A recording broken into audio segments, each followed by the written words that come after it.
Tara guys, umpisa na natin yung ating tasking ngayong hapon. Muna tayo sa palengke. Palengke muna tayo. Tingnan natin. Umpisa na natin yung ating task natin ngayong araw. Guys, yung task number 1 natin. Nandito tayo sa palengke, tindahan ni nanay. Yan. Ayusin na yun guys. So, dapat si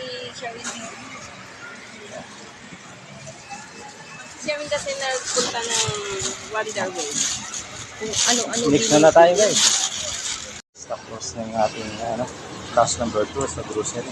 Ang ating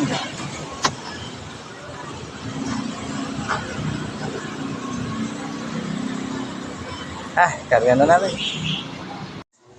Tapos na natin kamada. Panoorin po ang buong video. Maraming salamat.